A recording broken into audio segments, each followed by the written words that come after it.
Hey guys, welcome to the stream. I think I might.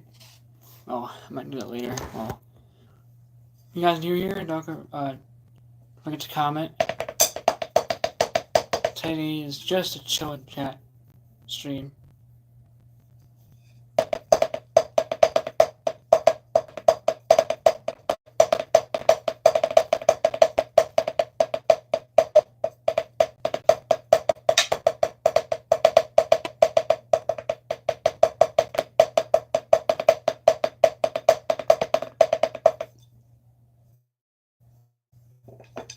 I'm gonna do QA right here. I'm gonna do what?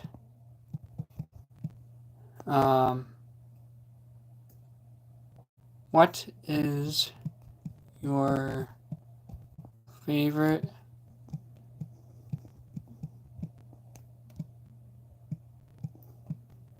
two? All right, here we go. This could be good. Here's my first QA. Sorry if it's in the way of me or away.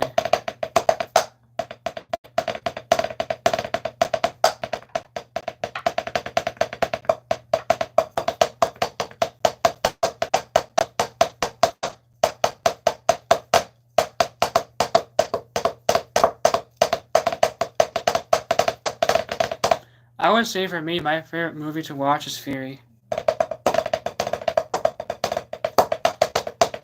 It's a war movie, so.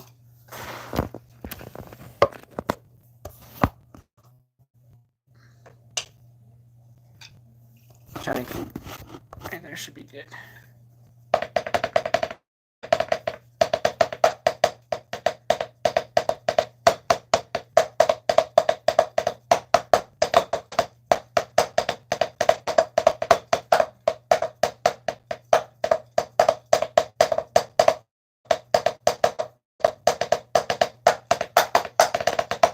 What's your favorite movie? There's the QA question right there.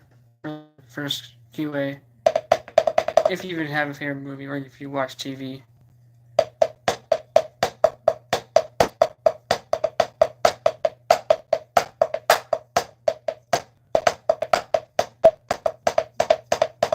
If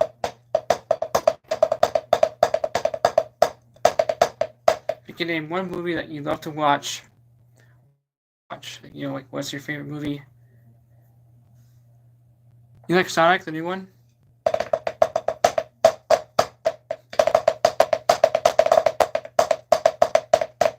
Yeah, my favorite movie is Fury. It's a war movie. It's rated R though. I love the reason why I love Fury is because of the tanks. Like I know that there's only one operating Tiger tank. I think I've heard of the story where a Tiger tank was facing off against 30 other tanks, like the Churchills. I don't know, but then a Churchill turret round went. They fired a tank round and it hit the barrel of the gun and then it stopped everything. It stopped the turret and all that. Is Venom? Okay. But then, yeah, they basically forgot to set up charges to blow up their own tank because they didn't want their tank to go to the wrong people, to use it against them. But then, and after that, they captured the crew later on in the war. It's Tiger 131 is a very famous tank. They used in Fury, I'm sure. Because there's only one operating tank right now for the Tiger. I know. And then you can play in World of Tanks too, learn the history of it. Like, the B-17s, those are like flying fortresses. I know.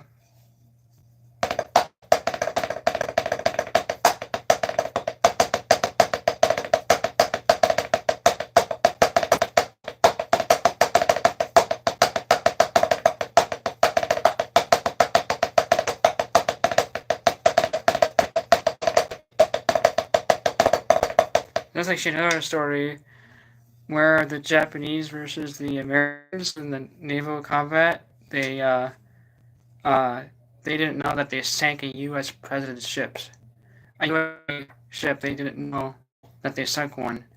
It was the JFK's ship that got sunk, which they never shut down a president.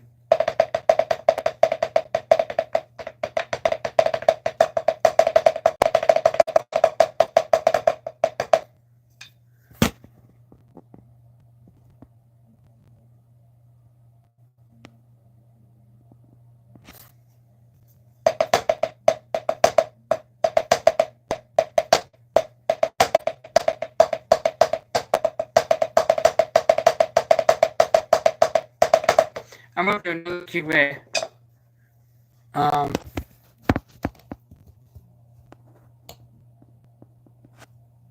What's your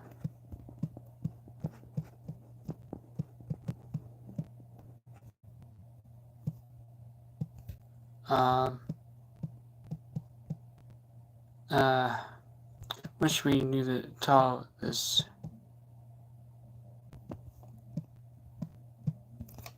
Here we go. Here's the next QA.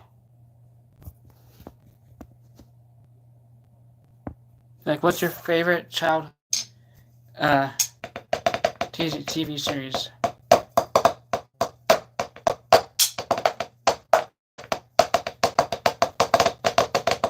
I mean, I already have one. I watch it a lot, so it's called Ninjago for some reason. My favorite ninja from Ninjago is probably Cole. One of my favorite series, I would say, of my childhood, and I still watch them. I like to rewatch them. Brings back memories when they used to be good. But now the series of Ninjago are not that good. Is what I heard or something. I don't know. But the best season from Ninjago is probably season 9 or 8. I don't know.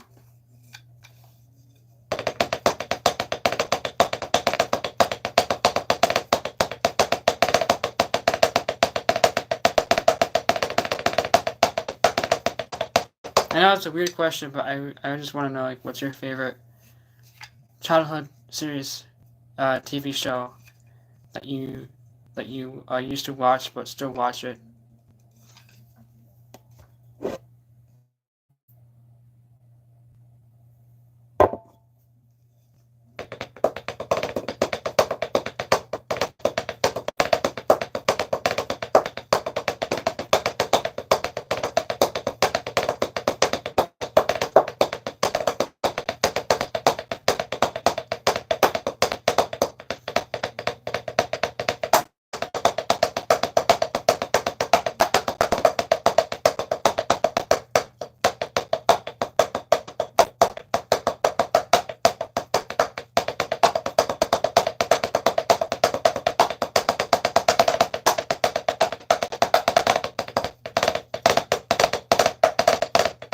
Alright, I'm gonna read a chapter now. This is a really cool book that I like to read on streams. If I can find which chapter I was last on. I think it's on Providence now. Page 76.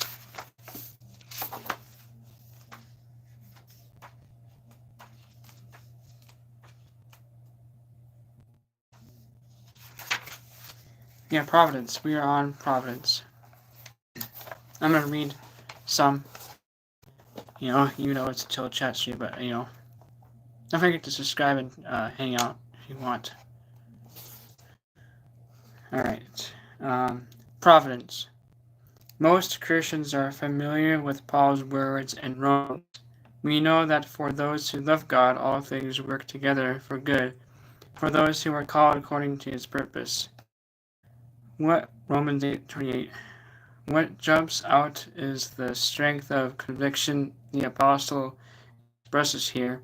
He does not say, I sure hope that everything will come out well in the end, or I believe that things will work out according to the will of God. Instead, he says, we know that for those who love God, all things work together for good, for those who are called according to his purpose.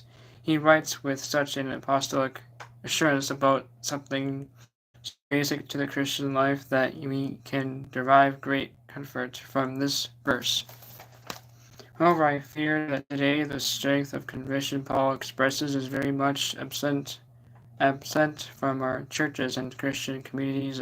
Has been a striking change in our understanding of the way in which our lives relate to the sovereign government of God.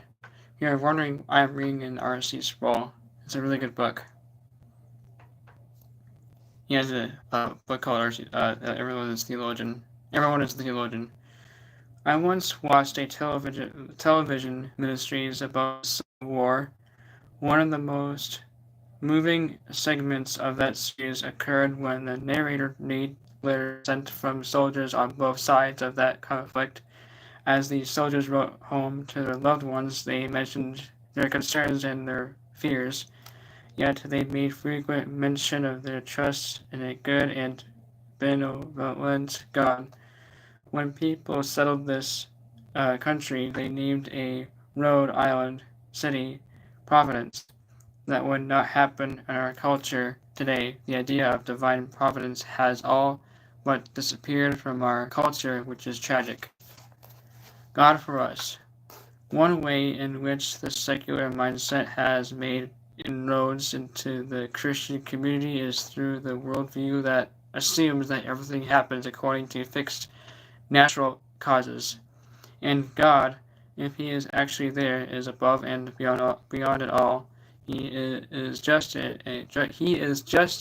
a spectator in heaven, looking down, perhaps cheering us on, but exercising no immediate control over what happens on earth. Historically, however, Christians have had an acute sense that this is our Father's world and that the affairs of men and nations and the final analysis are in His hands. That is what Paul is expressing in Romans 8:28, a sure knowledge of divine providence. And we know that for those who love God, all things work together for good, for those who are called according to His purpose. Immediately, thereafter, Paul moves into a predestination sequence. For those whom He foreknew, He also predestined to be conformed to the image of His Son, in order that He might be the firstborn among many others, among many brothers. And those whom He predestined, He also called, and those whom He called, He also justified, and those whom He justified, He also glorified. Then Paul concludes, "What then shall we say to these things?" In other words, what should be our response to the sovereignty of God and to the fact that He is working out a divine purpose in this world and in our lives? The world repudiates that truth, but Paul answers this way. If God is for us, who can be against us? He who did not spare His own Son, but gave Him up for us all, how will He not also with Him graciously give us all things? Who shall bring any charge against God's elect? It is God who justifies. Who is to condemn? Christ Jesus is the one who died, more than that, who was raised, who is at the right hand of God, who indeed is interceding for us. Who shall separate us from the love of Christ? Shall tribulation or distress or persecution, famine or nakedness or danger or sword? No, in all these things we are more than conquerors through Him who loved us. Alright. One of the oldest sayings of the ancient church summarizes the essence of the relationship between God and His people. Dues pro nobis, it means God for us. That is what the doctrine of providence is all about. It is God's being for His people. What then shall we say to these things? Paul asks. If God is for us, who can be against us? Who can separate us from the love of Christ? Is it going to be distress, peril, persecution, suffering, sickness, or human hostility? Paul is saying that no matter what we have to endure in this world as Christians, nothing has the power to to the sever the relationship we have to a loving and sovereign providence. I have a good bit on the doctrine of providence, but I cannot cover all of that in one chapter. A brief introduction is all we have. The word providence is made up of a prefix and a root. That root comes from the Latin viderer, from which we get the English word video. Julius Caesar famously said, "Veni, vidi, vivi." I don't know how you. I came, I saw, I conquered. The vidi in that statement, I saw, comes from videer, which means to see. That is why television video. The Latin word provideo, from which we get our word providence, means to see beforehand, a prior seeing, a foresight. However, theologians make a distinction between the foreknowledge of God and the providence of God, even though the word providence means the same thing etymologically as the word foreknowledge. The concept covers significantly more ground than the idea of foreknowledge. In fact, the closest thing to this Latin word in our language is the word provision. Consider what the Bible says about the responsibility of the head of the family. If anyone does not provide for his relatives, and especially for members of his household, he has denied the faith and is worse than an unbeliever. 1 Timothy 1:8. The responsibility is given to the head of the household to be the one who provides and makes provision. That is, that person has to know in advance what the family is going to need in terms of the essentials of life.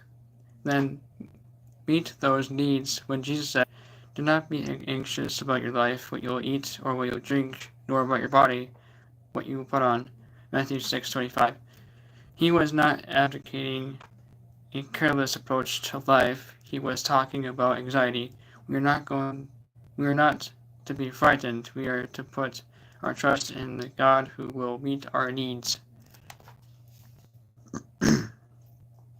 At the same time, God entrusts a responsibility to heads of households to be provident, that is, to consider tomorrow and to make sure there is food and clothing for the family. The first time we find the word providence in the Old Testament is in the narrative of Abraham's offering to Isaac upon the altar. God called Abraham to take his son Isaac, whom he loved, to a mountain and offer him as a sacrifice. Quite naturally, Abraham anguished under a great internal struggle with God's command. And as Abraham prepared to obey, Isaac asked him, "Behold the fire and the wood, but where is the lamb for a burnt offering?" Genesis 22:7. Abraham replied, "God will provide for himself the lamb for a burnt offering, my son." Abraham spoke here of Jehovah Jireh. God will provide. I think that's how you say it. That is the first time the Bible speaks of God's providence, which has to do with God's making a provision for our needs. And of course, this passage looks forward to the ultimate provision he has made by virtue of his divine sovereignty, the supreme lamb who was sacrificed on our behalf. Providence and aseity. The doctrine of providence covers several areas. First, it covers the sustenance of creation. When we read the creation narrative in Genesis that God created all things, the Hebrew word translated create or bara means more than God simply making things and stepping out of the picture. What God creates and brings into being, he then sustains and preserves. Therefore, not only are we dependent on God for our origin, but we also are dependent on God for our moment by moment existence. We noted in an earlier chapter that the chief incommunicable attribute of God is his aseity, is self-existent. God alone has the power of being within himself. Systematic theology comes into play when we consider God's aseity alongside his power of creation. The fact that God sustains what he makes the relationship between the doctrine of providence and the doctrine of aseity. In him we live and move and have our being. Acts 17:28.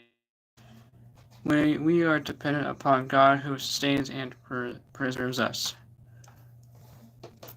Cult has been heavily influenced by the pagan view that nature operates according to fixed independent laws, as if the universe were an impersonal machine that somehow came together through chance.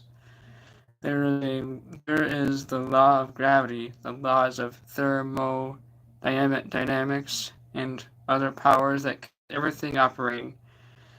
There is an infrastructure to the universe that makes it continue. The biblical view is that there cannot be a universe in the first place apart from the divine act of creation, and God created the universe. He did not step out of the picture and let it operate on its own. What we call laws of nature merely reflect the normal way in which God sustains or governs the natural world. Perhaps the most wicked concept that has captured the minds of modern people is the belief that the universe operates by chance. That is the nadir of foolishness. Thank you, bro. Elsewhere, I have written more extensively on the scientific impossibility of assigning power to chance, because chance is simply a word that describes mathematical possibilities. Chance is not a thing. It has no power. It cannot do anything, and therefore it cannot influence anything. Yet some have taken the word chance, which has no power, and diabolically used it as a replacement for the concept of God. But the truth, as the Bible makes clear, is that nothing happens by chance, and that all things are under the sovereign government of God, which is exceedingly comforting to the Christian who understands it. I worry about tomorrow, and that is a sin. I worry about my health, and that too is a sin.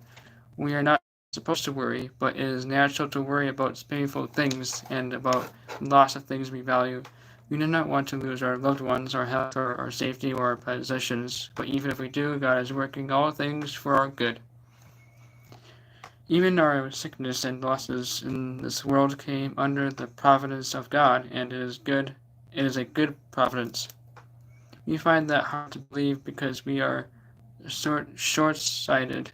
We feel the pain and loss now, and we do not see the end from the beginning as God does. Yet God tells us that the sufferings we have to endure in this world are not worthy to be compared with his glory he has laid up for his people in heaven. Knowledge of divine providence brings comfort in our suffering. God is in control not only of the universe and its operations, but also of history.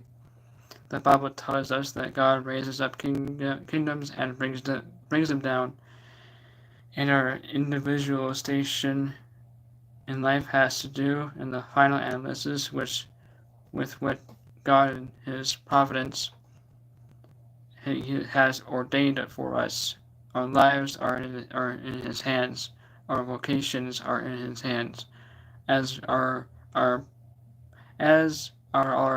prosperity or our poverty. He governs all these things in his wisdom and goodness.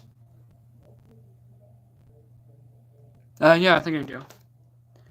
Concurrence. Perhaps the most difficult aspect of providence is the doctrine of concurrence, which is, in one sense, is the fact that everything that happens, even our sin, is the will of God. As soon as we say that, we could be guilty of making God the author of evil and blaming him for our wickedness. God is not the author of sin, yet even my sin is worked out under the sovereignty of authority of God. We see a clear example of this doctrine in the story of the patriarch Joseph in Genesis. As a young man, he was radically violated by his jealous brothers, who sold him into a caravan of traders making their way to Egypt. Joseph was purchased at the slave market and then falsely accused of attacking his master's wife, which landed him in prison for many years. He was eventually released, however, and because of his great abilities and by the hand of God upon him, he was elevated to the level of prime minister over all of Egypt. Then came a great famine. Back in Canaan, Joseph's brothers, the sons of Jacob, were starving, so Jacob sent his sons to Egypt to try and purchase food. The brothers encountered Joseph, but Joseph concealed his identity from them for a period. Eventually, the truth came out, and the brothers realized that the prime minister of Egypt, whom they needed aid, was the brother they had wronged years ago. They were terrified that Joseph would enact vengeance upon them, but Joseph did not. Instead, he said, "Hello, what's up? I am your brother Joseph, whom you sold into Egypt, and now do not be distressed or angry with yourselves because you sold me here, for God sent me before you to preserve life, for the famine has been in the land these 2 years, and there are yet 5 years in which there will be neither plowing nor harvest. And God sent me before you to preserve for you a remnant on earth, and to keep alive for you many survivors. So it was not you who sent me here, but God. He has made me a father to Pharaoh, and lord of all his household, and ruler over all the land of Egypt." Genesis 45:4-8. Later, after the death of Jacob, Joseph restored his brothers once more, stressing the divine intent behind their evil actions. "Do not fear, for I am in the place of God. For am I in the place of God? As for you, you meant evil against me, but God meant it for good, to bring it about that many people should be kept alive as they are today." Genesis 50:19-20. That is a great mystery of providence, a concurrence in the mystery of divine providence. God works his will, even thought through our intentional decisions. When Joseph said, "You meant evil against me, but God meant it for good," he meant that although his brother had intended something evil, the good providence of God stood before that, and God was working through their wickedness for the good of the people. We see the same thing in the New Testament with Judas. Judas betrayed Jesus for evil, but God was using the sin of Judas to bring about our salvation.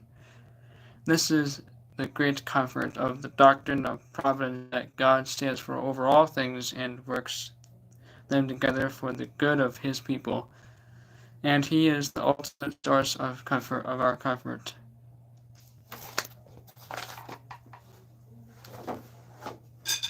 End of that chapter.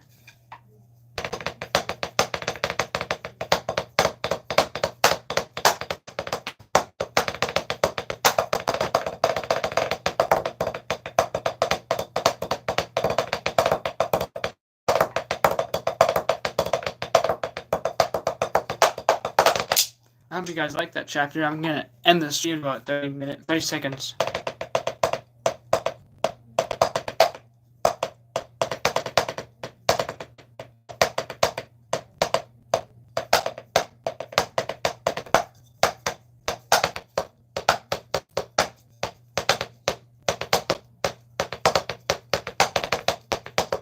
That was the R.C. Sproul book that everyone has a theologian. It's really good.